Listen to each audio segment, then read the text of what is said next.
دیو رہنما ہمارے علماء، ہو کبھی درپیش جو کوئی مسئلہ، پوچھ لیں حاضر ہو ہم ان کی بارگاہ۔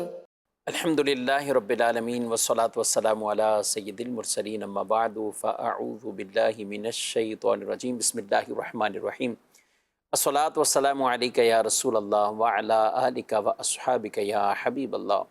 الصلاة والسلام علیک یا نبی اللہ وعلی آلک واصحابک یا نور اللہ۔ مدنی چینل کے ناظرین، پروگرام ہے دارالافتاء اہل سنت، اس میں آپ کو خوش آمدید کہتے ہیں۔ ابتداً درود پاک کی فضیلت ہمارے پیارے نبی صلی اللہ علیہ وآلہ وسلم کا فرمان عظمت علی شان، زینوا مجالسکم بالصلاۃ علیہ فإن صلاتکم علیہ نور لکم یوم القیامہ۔ اپنی مجلسوں کو، محفلوں کو مجھ پر درود پڑھ کر آراستہ کرو، خوبصورت بنا لو، تمہارا مجھ پر درود پڑھنا قیامت کے دن تمہارے لیے نور ہوگا۔ صلو علی الحبیب صلی اللہ تعالی علی محمد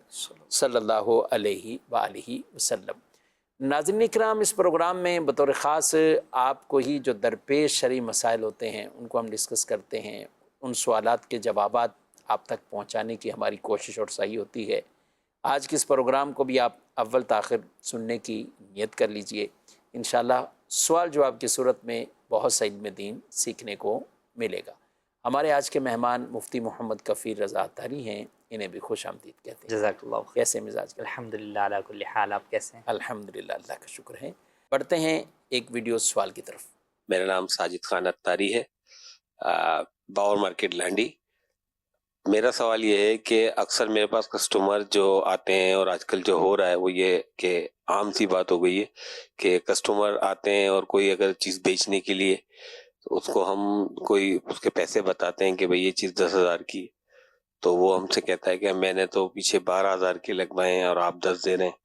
تو اب وہ ہوتا تقریباً اس میں اس سے کم یا زیادہ کا سو نہیں ہے، تو اگر ہم یہ کہہ دیتے ہیں چلیں ٹھیک ہے ہم آپ کو 10,000 دے دیتے 12,000 دے دیتے ہیں، تو وہ کہتے ہیں نہیں ہم ایک دو جگہ اور چیک کرائیں گے۔ تو جب وہ جا رہے ہوتے تو ہم یہ کہہ دیتے ہیں کہ یہ ابھی کے مطلب ریٹ ہیں یہ۔ اب وہ 1-1.5 گھنٹے کے بعد پریشان ہو کے جب آتے ہیں تو پھر وہ کسٹمر کو دکاندار جو ہے نا منع کر دیتا ہے کہ بھئی یہ ہم اب نہیں لے رہے۔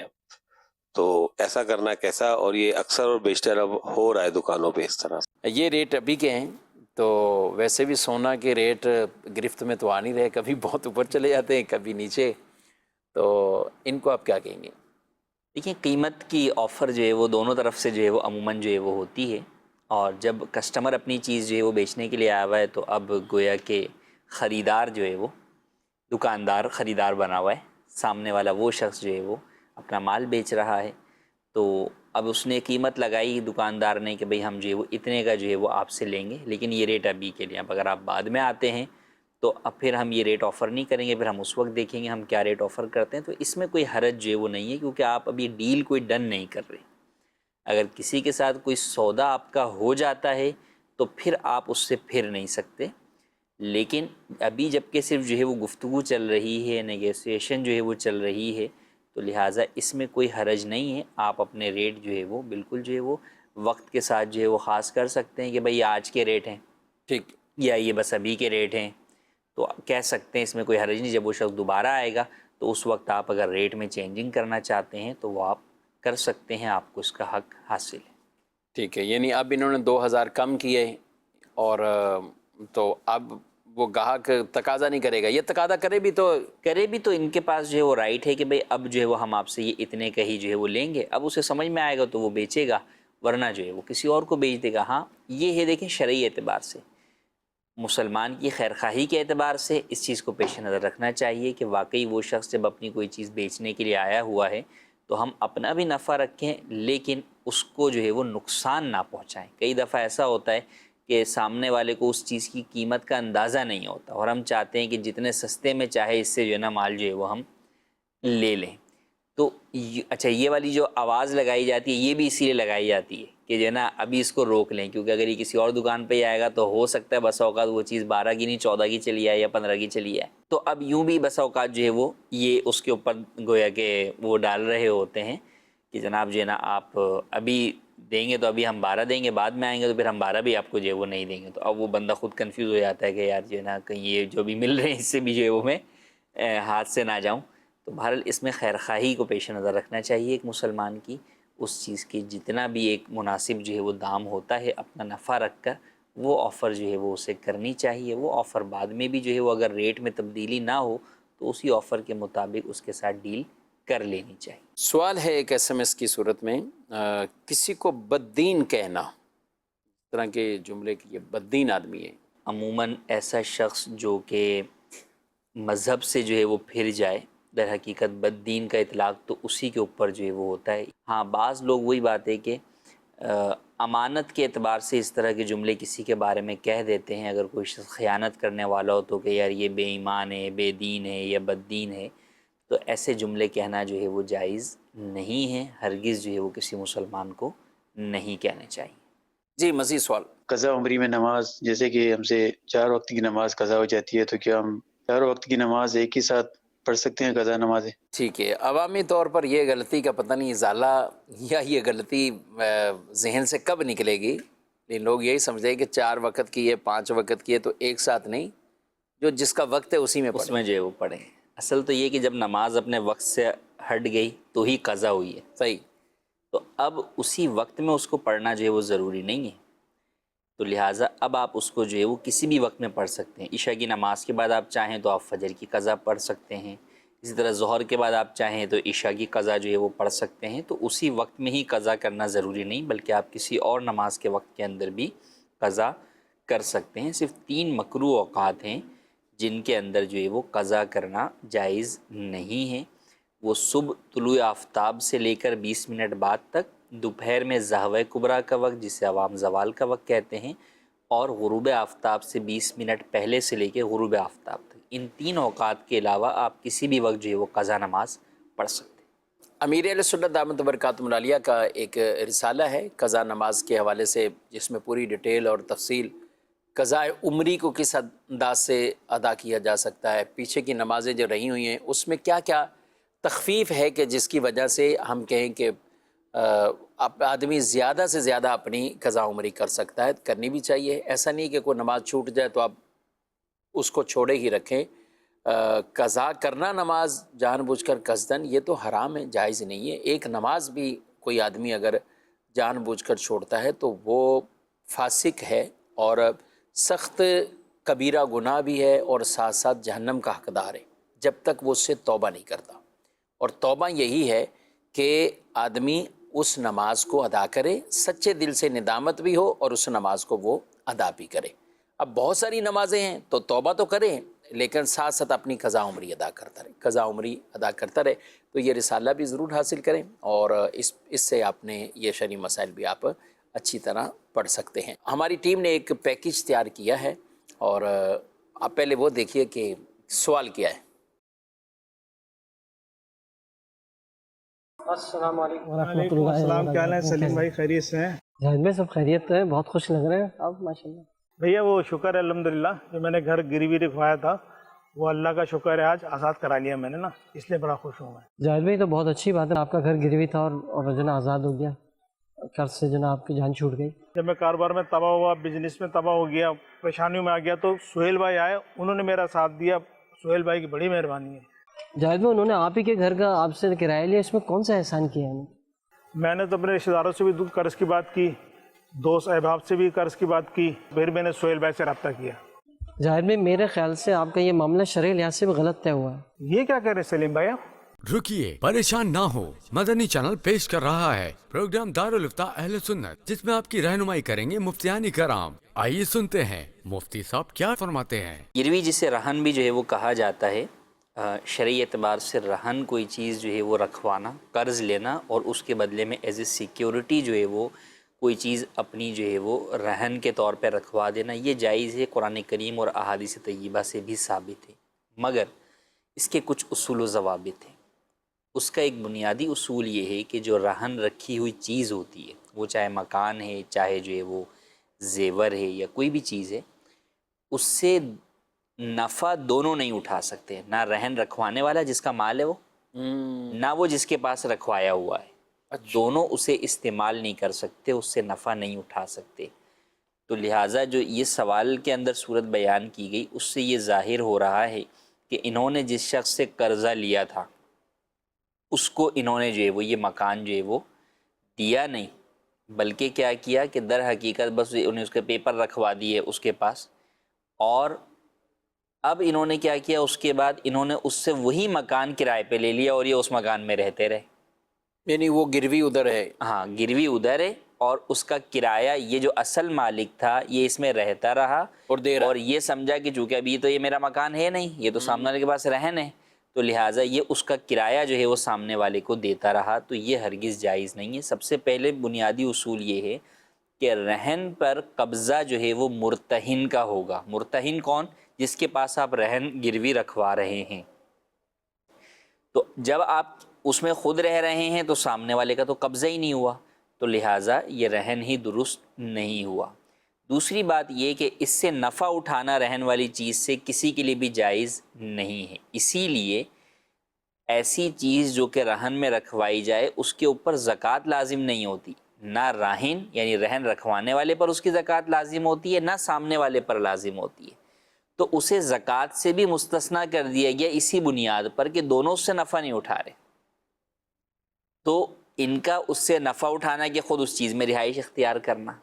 تو چونکہ چیز ابھی ہے تو انہی کی ملکیت پہ، جب آپ کی ہی ملکیت کی چیز ہے، صرف قبضہ سامنے والے کا ہے، تو ایسی صورت میں اپنی ہی چیز کا کرایہ دینے کا کیا معنی؟ کرایہ پر تو آپ کسی دوسرے کی چیز جو ہے وہ دیتے ہیں، وہ چیز ان کی نہیں ہوئی، ان کے پاس تو ایز اے سیکیورٹی ڈپازٹ گویا کہ وہ چیز جو ہے وہ موجود تھی کہ اگر کل کو آپ ان کا قرضہ ادا نہ کر سکیں تو وہ اس چیز کو بیچ کر اپنا قرضہ وصول جو ہے وہ کر لیں۔ لیکن اس کا یہ مطلب نہیں کہ وہ اس چیز کے مالک ہو گئے اور اب آپ اس کے مالک نہیں رہے اور آپ اس کو جو ہے وہ رہیں گے اس میں تو آپ اس کا کرایہ دیں گے، یہ جائز نہیں ہے۔ در حقیقت یہ جو کرایہ دیا یہ قرض کے اوپر نفع دیا گیا، اور قرض کے اوپر جو نفع دینا شرط ہوگا وہ سود ہوگا، وہ حرام ہے، تو ایسا کرنا جو ہے وہ ہرگز درست نہیں ہے۔ تو اچھا، یہ انہوں نے ان کو کرائے پر دے دیے جی، اگر یہ بالفرض یہ نکل جاتے ہیں اور وہ کسی کو قبضہ لے تیسرے آدمی کو جو ہے وہ دے دیتا تو وہ بھی جائز نہیں تھا۔ جس طرح ان کو کرائے پہ دینا جائز نہیں ہے، اس کے لیے وہ چیز کسی کو کرائے پہ دینا یا اس شخص کا اس مکان میں خود رہائش اختیار کر لینا، اچھا یہ بھی فائدہ نہیں اٹھا یہ بھی جو ہے وہ جائز نہیں تھا۔ نہ رہن جس نے رکھوایا ہے وہ اس سے نفع اٹھا سکتا ہے، نہ ہی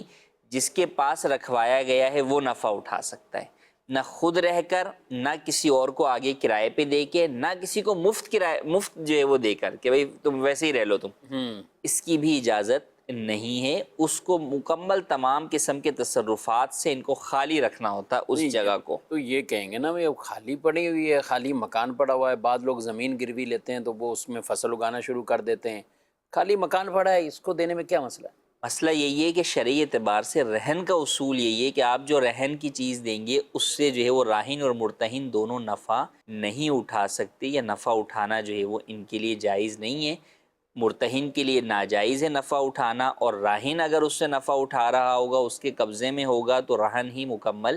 نہیں ہوگا، تو لہٰذا یہ شرعی اعتبار سے درست نہیں ہے۔ تو اس طریقہ کار کے مطابق جو بھی لوگ اس طرح کا یہ کام کرتے ہیں، جب وہ قرض کے بدلے میں یہ نفع جو لے رہے ہوتے ہیں یہ سود کی طرف جو ہے وہ ان کو لے جا رہا ہوتا ہے، اور کئی صورتوں میں یہ واضح سود ہی ہوتا ہے، تو لہٰذا اس سے بچنا ضروری ہے۔ یعنی ان چیزوں سے اپنے آپ کو بچانا ہوگا اور ضرور بچیں۔ اچھا، یہاں تک تو یہ ہو گیا، اب جیسے انہوں نے کہا یہ کرایہ دیتے رہے، کسی اور کو انہوں نے آگے دے دی، وہ اس سے فائدہ اٹھاتے رہے، تو یہ جو اماؤنٹ ان کے پاس آیا اب کیا کریں گے؟ دیکھیں، اب جس شخص نے قرضہ دیا تھا اس نے جو ہے وہ انہی کو دے کر ان سے کرایہ وصول کرتا رہا، تو وہ رقم اس کے حق میں سود ہے، اس پر لازم ہے کہ اللہ کی بارگاہ میں سچی توبہ کرے اور اس رقم کو یا تو انہی کو واپس کر دے یا کسی مستحق کے زکوٰۃ کو ثواب کی نیت کے بغیر صدقہ کرے، یہ اس کے اوپر شرعاً ایسا کرنا لازم ہے۔ بہت سی چیزیں ایسی ہوتی ہیں ناظرین اکرام جنہیں ہم سمجھ ہوتے ہیں کہ نارمل ہے، یہ اس نے یوں دیا تو ہم یوں کر لیتے ہیں، اور وہ اس سے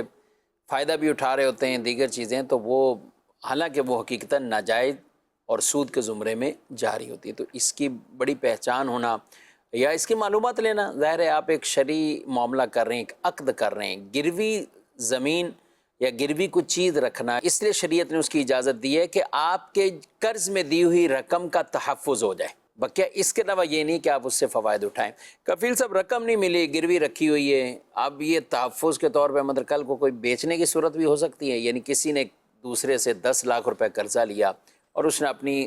دکان کے ڈاکومنٹس دے دیے یا کوئی چیز ہی گروی رکھ دی، تو اب وہ کیا ہوگا؟ مطلب جی، اگر شرعی اعتبار سے تمام تقاضے جو شرعی اعتبار سے ہیں ان کو پورا کرتے ہوئے کوئی چیز گروی یا رہن رکھوایا، تو اب ایسی صورت میں جو بھی مقررہ وقت جو ہے وہ انہوں نے رکھا ہے اس پر وہ شخص جو ہے وہ نہیں دیتا، ٹالم ٹول کرتا ہے، تو ایسی صورت کے اندر جس شخص کے پاس وہ چیز گروی رکھی ہوئی ہے اسے یہ اختیار ہے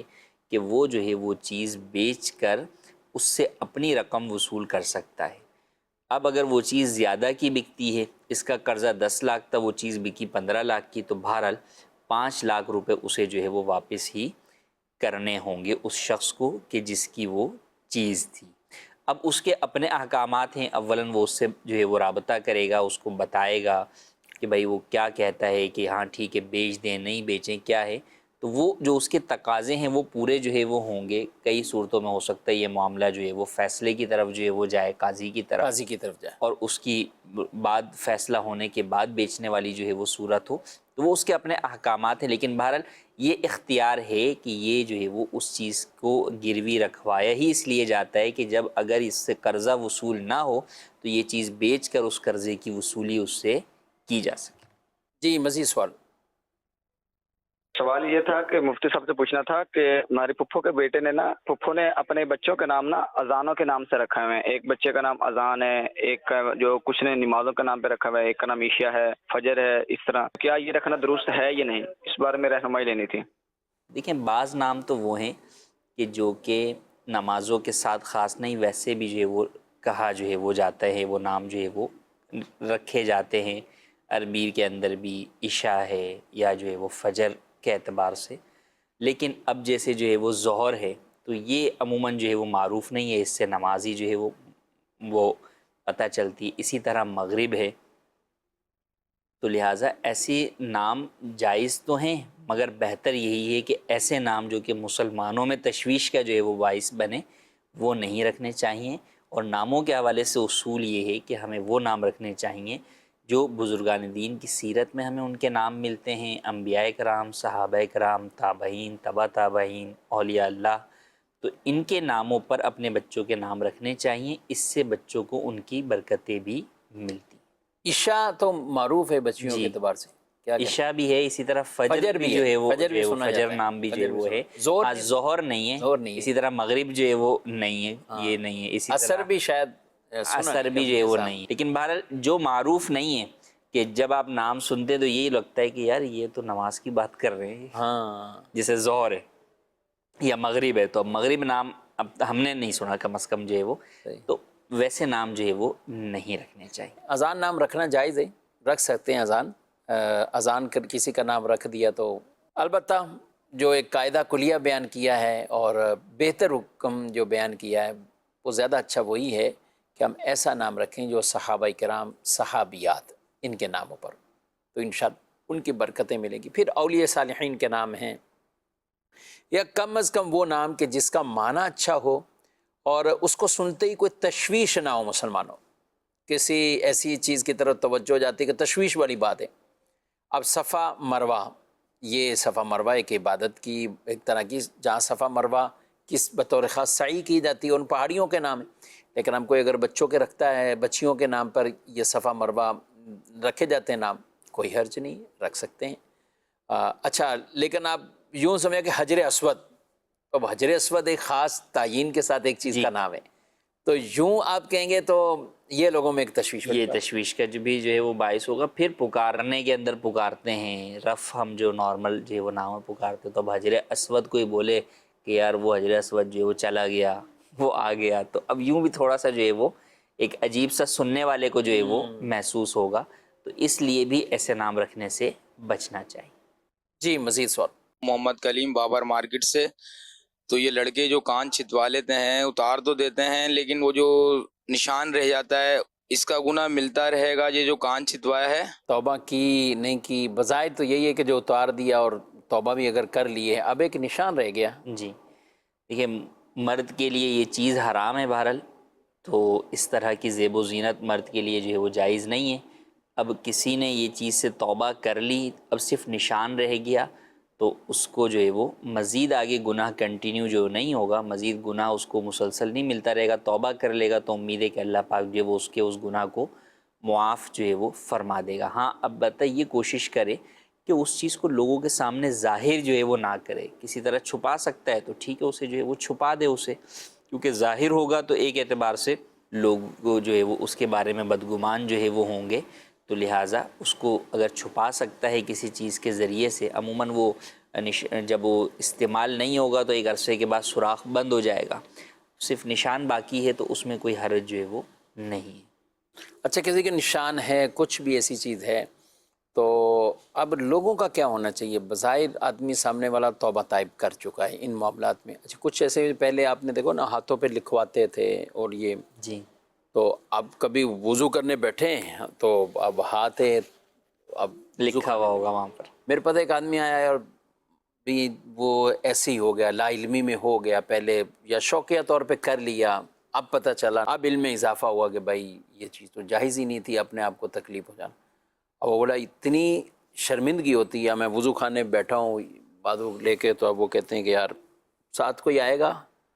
پتہ بھی ہے اس کو میں وضو کر رہا ہوں، نمازی آدمی ہوں، لیکن وہ مجھے ضرور کہہ کے جائے گا کہ یار یہ آپ نے کیا کر لیا، یہ آپ کیا کر دیا۔ بلکہ یوں بھی کہ آپ کا وضو ہی نہیں ہو رہا۔ اچھا، یہ بھی ایک تعداد ہوگی، تو اب ایسوں کو کیا کرنا چاہیے؟ دیکھیے، ہمیں کسی شخص کے بارے میں جو ہے وہ یوں بدگمان جو ہے وہ نہیں ہونا چاہیے، اگرچہ اس کا ایک ظاہری عمل تو ہے، لیکن کئی تو ایسی چیزیں ہیں اب جس کو مٹانا نظر نہیں آ رہا۔ اب جس شخص نے تو بندہ پہنا ہوئی ہے، تو اب اس کے بارے میں تو واضح ہی ہے کہ اس نے گناہ کا اظہار ہی کیا ہوا ہے، لیکن اگر بندہ اس کا جو ہے وہ نہیں ہے تو بہرحال ہم اس کے بارے میں حسن ظن رکھ سکتے ہیں کہ ہو سکتا ہے اس شخص نے جو ہے وہ توبہ کر لی ہو۔ اور جیسے یہ نشان والا معاملہ ہے تو اس کو تو اب وہ کچھ کر ہی نہیں سکتا نا، یہ تو وہ چیز اب تکلیف پہنچا کے اس کو مٹایا، تکلیف پہنچا کر اسے مٹانے کی تو اجازت ہی نہیں ہے، تو لہٰذا اب اس کو آپ یہ بولیں، یہ مسئلہ اگر بتاتے ہیں کہ تمہارا وضو نہیں ہو رہا تو یہ بات ہی غلط ہے، تو لہٰذا اب اس کو جو ہے وہ اس بات پر ٹوکنا نہیں چاہیے۔ اور ایک دفعہ اس کو ٹوکا ایسے بندے نے کہ جس کی خود داڑھی نہیں ہے، ٹھیک ہے، تو اب یہ بندہ پتا اس کو کیا کہہ رہا ہے کہ رہے یار یہ میں نے ایک دفعہ غلطی کی اور تم یہ روزانہ کرتے یعنی بعض ایسے گناہ ہوتے ہیں یا بعض ایسی غلطیاں ہوتی ہیں کہ سامنے والا ٹوکتا بہت اس پہ، جی دوسرے کو وہ بہت کرتا ہے، لیکن جیسے ہم کہتے ہیں نا کہ کچھ ایسی برائیاں یا گناہ ہوتے ہیں کہ جو عوام میں کسی کے سامنے ہو نا کہ یار فلاں نے یہ کر دیا، اچھا یہ اس کے لیے تو بہت وہ کیا جائے گا، لیکن کوئی نماز قضا کرے، جی گھر میں بھی کوئی ایسا ہو نماز قضا ہے تو اس پر کوئی جو ہے وہ لوگ برا جو ہے وہ نہیں جو ہے وہ سمجھ اس میں نہیں، حالانکہ کئی اعتبار سے گناہوں میں اگر دیکھا جائے تو نماز قضا کرنا بہت بڑا گناہ ہے، لیکن ہم کسی بھی گناہ کی کوئی اس طرح پذیرائی یہ یوں بات نہیں کر رہے، بات یہ ہے کہ سمجھانے کے انداز ہوتے ہیں، سمجھانے کے طریقہ کار ہوتے ہیں۔ میں نے ان کو بھی سمجھایا کہ اگر آپ کو کوئی کلین شیپ بھی آپ کو یہ بات کر رہا ہے نا، تو میرا خیال آپ کو اس وقت اس طرح نہیں کرنی چاہیے کہ آپ بھی تو روزانہ یہ داڑھی کے ساتھ یہ کرتے ہو، تو ایسا نہیں، بلکہ آپ اس کو آپ اپنی اس کا بتا دیں کہ یار یہ مجھ سے غلطی ہوئی، جو بھی ہوئی میں نے اس سے توبہ کر لی، میں گناہ سے توبہ کر چکا ہوں۔ لیکن دیگر کے لیے یہ کہ جو اگر کسی کا ایسا معاملہ دیکھتے بھی ہیں تو ہمیں یہ شرعاً اجازت بھی نہیں ہے کہ ہم اس کو ٹوکتے رہیں، کچھ کرتے رہیں، کہ وہ ایسا نہ ہو کہ پھر شرمندگی کی وجہ سے آپ وضو بھی نہیں کریں، نماز بھی خدا نخواستہ وہ چھوڑ جائے، مسجد سے دور ہو جائے، تو اس لیے ان چیزوں کا بہرحال ہم سب کو خیال رکھنا چاہیے۔ مزید سوال۔ مفتی صاحب سے میرا سوال یہ ہے کہ اگر کوئی پہلے سے کاروبار کر رہا ہے اور اس کے پاس کئی ایٹمز ہیں، تو اگر کوئی دوسرا شخص اسے کیش دے کر کہے تم کوئی ایک ایٹم خرید لو میرے پیسوں سے، اب تم نے اسے سیل کرنا ہے، محنت تمہاری ہوگی اور منافع آدھا آدھا ہوگا، تو کیا ایسا کرنا درست ہے؟ کیا کہتے ہیں اب پارٹنرشپ میں ویسے عام طور پہ تو شروع سے ہی ہوتی ہے، لیکن چل رہا ہے کاروبار، اب یہ پیسے دیتا ہے کہ خاص ایٹم آپ جی رکھو؟ چلتے کاروبار کے اندر تو پارٹنرشپ جائز نہیں ہے، مگر کئی دفعہ اس طرح کی صورتحال ہوتی ہے کہ وہ شخص جو ہے وہ اپنی کسی جو ہے وہ ایک آئٹم میں یا ایک فیلڈ کے اندر جو ہے وہ کہتا ہے کہ بھئی آپ کا جب پرانا مال ختم ہو جائے تو آپ اپنے اس بزنس کو کلوز کر کے یہ ایک جو ہے وہ اس آئٹم کے اندر میرے ساتھ پارٹنرشپ کر کے ہم دونوں اس کے نئے بزنس کا جو ہے وہ آغاز کرتے ہیں. تو اگر وہ اس کا مکمل حساب و کتاب جو ہے وہ سارا جو ہے وہ الگ رکھے گا اور وہ اس کو پیسے دے دیتا ہے اور یہ اس سے اسی کا مال خریدتا ہے اور وہی جو ہے وہ بیچتا ہے اور اس کا سارا حساب کتاب نفع نقصان سب کچھ جو ہے وہ الگ رکھتا ہے، تو ٹھیک ہے، یہ گویا کہ پھر اس چیز کے اندر ان کی الگ سے پارٹنرشپ ہے جو بقیہ جو ہے وہ دکان سے جدا ہے. تو اس میں جو ہے وہ کوئی حرج نہیں ہے، مگر اس کے لیے دو باتیں ہوں گی. سب سے پہلے اس کو اپنا پچھلا حساب کتاب کلوز کرنا پڑے گا اس آئٹم کا وہ کلوز کرنا ہوگا. اس کا جو لین دین ہے وہ اس کے اوپر ہی جو ہے وہ رہے گا، اور یہ پھر نیا مکمل جو ہے وہ آج نئے دن سے اس کے پیسے لے کر مال اسی کے پیسوں سے جو ہے وہ خریدے اور پھر جو ہے وہ اسی کو بیچے. یہ نہیں کہ بولے مال تو ادھار پہ مل جاتا ہے، اس کے پیسے لے کے میں کسی اور جگہ اپنی جو ہے نا پیمنٹ دینی ہے وہاں پر پیمنٹ دے دوں گا، تو یہ جائز نہیں ہوگا. اس کے پیسوں سے پھر اسی آئٹم کے اندر ہی جو ہے وہ یہ کام کرے گا. تو یہ پھر جو ہے وہ مداربت کی صورت بنے گی کہ ایک جو انویسٹر ہے اور ایک ورکنگ پارٹنر ہے، نفع اس میں آپس میں پرسنٹیج کے اعتبار سے پہلے طے کر لیں، اور نقصان کا جو اصول ہے کہ اولاً جو ہے وہ دونوں ہی جو ہے وہ نفع میں سے نقصان کو جو ہے وہ بھریں گے، اور اگر خدا نخواستہ نقصان اتنا بڑھ گیا کہ وہ اصل مال میں آ گیا، کیپٹل میں جو ہے وہ چلا گیا، تو پھر وہ نقصان اگر ورکنگ پارٹنر کی غفلت اور کوتاہی سے نہیں ہے تو وہ نقصان اکیلا جو ہے وہ انویسٹر کو برداشت کرنا پڑے گا. ٹھیک، مزید سوال. اگر عورتیں بناؤ سنگھار کر کے نماز پڑھتی ہیں تو کیا نماز پڑھنا جائز ہے؟ نماز ہے تو بناؤ سنگار یعنی کوئی میک اپ کے ساتھ پڑھ رہی ہیں یا کچھ زیورات کے ساتھ پڑھ رہی ہیں یا جو ہے وہ میک اپ بھی انہوں نے کیا ہوا ہے تو نماز پڑھ سکتی ہیں. بناؤ سنگھار کر کے بھی نماز پڑھنا جو ہے وہ جائز ہے. ہاں البتہ ایسا میک اپ جس کی وجہ سے جلد تک پانی نہ پہنچے، واٹر پروف میک اپ ہے، یا کوئی میک اپ میں ایسی چیزیں جیسے نیل پالش وغیرہ ہے کہ جو وضو کے اندر آپ کا پانی، وضو کا پانی جو ہے وہ آپ کی جلد تک پہنچنے سے رکاوٹ بنے. تو اب اگر وضو سے پہلے کوئی ایسا میک اپ کر لیا تو وضو ہی نہیں ہوگا، جب وضو نہیں ہوگا تو نماز بھی نہیں ہوگی. لیکن اگر ایسا نہیں ہے تو عورت کے لیے بناؤ سنگھار کر کے نماز پڑھنے میں کوئی حرج نہیں ہے. ہاں ایسا نہ ہو کہ وہ بناؤ سنگھار اس کی نماز میں توجہ کو ہٹانے کا باعث نہ بن رہا ہو کہ بھئی وہ اس قدر جو ہے وہ اس نے زیورات جو ہے وہ پہن لیے ہیں یا ایسا لباس پہن لیا کہ اب نماز کے دوران وہ جو ہے نماز اسی کو سمیٹ رہی ہے یا اسی کو سنبھال رہی ہے اور نماز کے خشوع و خضوع میں خلل آ رہا ہے. تو ایسی چیز کی اجازت نہیں ہوگی کہ نماز میں جو بھی چیز خشوع و خضوع میں خلل کا باعث بنے تو اس سے بچنے کا حکم ہے. بناؤ سنگار کی بات ہوئی ہے تو یہ ایک ایسا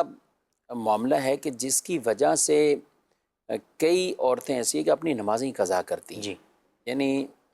شادی بیاہ ہوں تو ایک لازمی جز بنا ہوا ہے کہ انہیں بیوٹی پارلر جانا ہے، کسی دعوت میں تو بیوٹی پارلر کا ٹائم اس میں جانا ہے. اب بیوٹی پارلر جانا ہے تو اس میں کئی طرح کی بعض اوقات نمازیں بیچ میں جاری ہوتی ہیں اور اس میں یوں یعنی نماز قضا کرنا. اچھا اب یہ بھی ضروری نہیں ہے کہ پہلے سے ہی باوضو ہوں، بھلے آپ جتنا بھی اب میک اپ کیا ہے اس کے بعد کسی کو کہ نماز پہلے جو کیا ہے تو اس میں ہزاروں روپے ضائع کر دو، ہزاروں روپے ضائع. اور یہ لوگ سوال بھی کرتے ہیں بعض اوقات کہ اس طرح کی کنڈیشن ہوتی ہے تو کیا کریں. یعنی ایک تعداد ہے نماز ہی چھوڑ دیتی ہے، کیا کہتے ہیں آپ؟ دیکھیے نماز بہرحال اہم ترین جو ہے وہ فرض ہے، اور ایمان کے بعد جو ہے وہ جو بھی احکام اسلام ہیں ان کے اندر نماز کا جو ہے وہ درجہ ہے، اور ہر شخص کے اوپر نماز، جو بھی عاقل بالغ ہے وہ مرد ہو یا عورت ہو، اس کے اوپر نماز فرض ہے اور کسی حال میں بھی نماز معاف نہیں. تو لہٰذا جو ہے وہ اس طرح کی پیسوں کی بنیاد پر یا اپنے زیب و زینت کی بنیاد کے اوپر نماز قضا کر دینا یہ سراسر جو ہے وہ نادانی ہے، اور جو ہے وہ ایسا کرنا ہرگز جو ہے وہ جائز نہیں. اللہ پاک نے ہی جو ہے وہ ہمیں یہ جسم بھی دیا ہے، خوبصورتی بھی اس کی رب نے ہی دی ہے، اور ہم اس رب کی ہی بارگاہ میں جو ہے وہ حاضر نہ ہوں اور عارضی جو ہے وہ خوبصورتی کو اپنانے کے لیے جو ہے وہ ہم رب تعالیٰ کی بارگاہ میں حاضری کو جو ہے وہ فراموش کر دیں، تو یہ ایک مسلمان کے لیے کسی بھی صورت میں جو ہے وہ درست نہیں ہے. اس کی شایان شان بھی جو ہے وہ نہیں ہے کہ مسلمان سے بندہ یہ تصور جو ہے وہ کرے. لیکن وہی بات کہ آج کل لوگ جو ہے وہ دنیاوی امور میں اس قدر جو ہے وہ مگن جو ہے وہ ہو گئے ہیں کہ وہ ان چیزوں کی وجہ سے جو ہے وہ نماز کو ضائع کر دیتے ہیں. حالانکہ اگر ہم بزرگان دین کی سیرت کی طرف دیکھیں تو وہ تو اس چیز کو اپنی زندگی سے جدا کر دیتے تھے جو چیز ان کو یاد الہی سے غافل کر دے. وہ چاہے ان کا باغ ہو، وہ چاہے ان کا کوئی جانور ہو، وہ اس چیز کو بیچ دیتے تھے، صدقہ کر دیتے تھے کہ اس چیز نے مجھے جو ہے وہ یاد الہی سے غافل کیا، یہ چیز کو میری زندگی میں رہنا ہی نہیں چاہیے کہ کہیں ایک مرتبہ تو ہو گیا، آئندہ یہ چیز جو ہے وہ میرے یاد الہی سے غافل ہونے کا باعث نہ بنے. ایک تو یاد الہی کفیل صاحب کہ جس میں جو آدمی ذکر کرے، عبادت کرے، وہ ایک وہ کہ جو اللہ کی طرف سے فرض ہے جن چیزوں میں. اور ہم اگر دیکھتے ہیں تو جو چھوٹے شہر ہیں اس میں تو بعض اوقات ایسا ہوتا ہے کہ شادیاں بیاں یہ دن میں ہو جاتے ہیں. پنجاب سائڈ میں بھی بہت اوقات دن میں، اور بڑے شہروں میں یہ ہے کہ یہ عشاء کے بعد ہے. اچھا عشاء کے بعد ہے تو بیوٹی پارلر والے جو ٹائمنگ ہیں تو اس میں لازمی بات ہے عصر مغرب یہ نمازیں یہ بالکل جو ہے وہ جاتی. عشاء یوں بھی کئی قضا کر دیتے ہوں گے کہ اب اسی کے لیے تو سب کچھ کیا. ہاں وہ کیا. اور پھر یہ کہ جو اس طرح کی تقاریب ہوتی ہیں وہ رات گئے تک جو ہے وہ ختم ہوتی ہیں، تو پھر اس کے بعد کون آ کر جو ہے وہ تھکاوٹ کے باعث کتنے نماز پڑھنے والیاں جو ہے وہ ہیں. تو بہرحال ہر جگہ پر ہی. اور اچھا اس میں کئی دفعہ ایسا بھی ہوتا ہے مفتی صاحب کہ کئی اسلامی بہنیں جو خوف خدا رکھنے والیاں ہیں وہ بیچاری یہ بھی فون کر رہی ہوتی کہ بھئی ہم تو یہی چاہتے ہیں کہ نماز پڑھیں، جن کی شادی ہے، لیکن جو ہے وہ گھر والے پڑھ نہیں دے رہے کہ بھئی تمہارا میک اپ خراب ہو جائے گا، تمہارا یہ ہو جائے گا، وہ ہو جائے گا. تو وہ بیوٹی پارلر میں انہوں نے لازمی جو ہے وہ بھیجنا ہے جو ہے وہ ہے. تو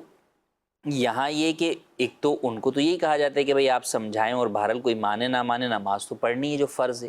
لیکن اس میں دیکھیں کہ ان لوگوں کا کہ جو کسی اور کے گناہ کا جو ہے وہ باعث بن رہے ہیں، سبب بن رہے ہیں، کہ نہ خود نماز پڑھ رہے ہیں اور نہ ہی کسی دوسرے کو صرف اس وجہ سے نماز نہیں پڑھنے دے رہے. اور پھر ان سب چیزوں کے باوجود پھر ہم سوچتے ہی ہیں کہ شادی خانہ آبادی ہو جائے، جس کی آغاز یا بنیاد یا ابتدا ہی جو ہے وہ گناہوں سے جو ہے وہ شروع کرتے ہیں.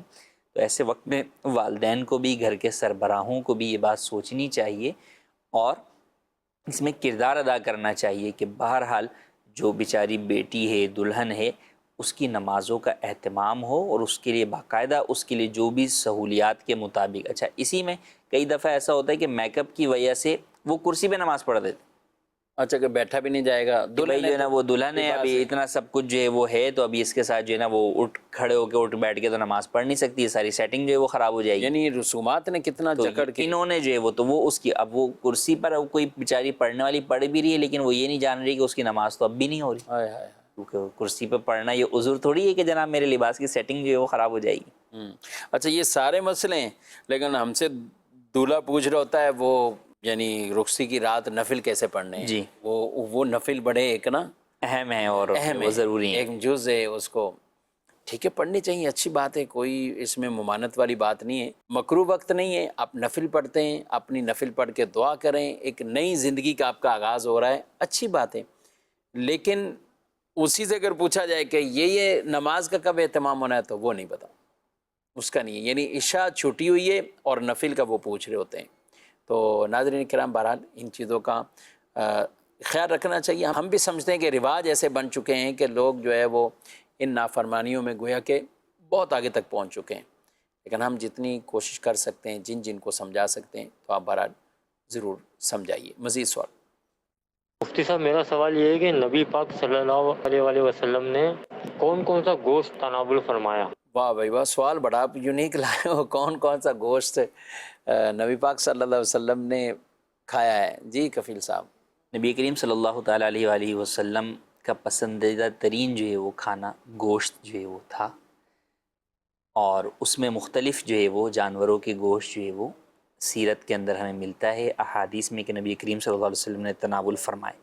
البتہ اس میں جو سب سے زیادہ آپ کو مرغوب تھا وہ بکری کی دستی تھی، اور دیگر جانور جن کا گوشت آپ نے تناول فرمایا ان میں دمبا بھیڑ، اونٹ، خرگوش، مرغ، بٹیر اور مچھلی،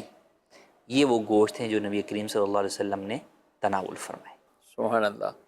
اور بکری کے بھی بعد کا جو خاص دستی کے طور پہ میں نے کہا کہ مرغوب جو آپ کا تھا وہ بکری کی دستی جو ہے وہ آپ کو سب سے زیادہ پسند تھی. ماشاءاللہ. ایک کفیل صاحب ایک محفل میں جانا ہوا تو وہاں پہ انہوں نے اعلان کیا کہ آج ہم نے کوشش کی ہے کہ نبی پاک صلی اللہ علیہ وسلم جو چیزیں پسند کرتے تھے نا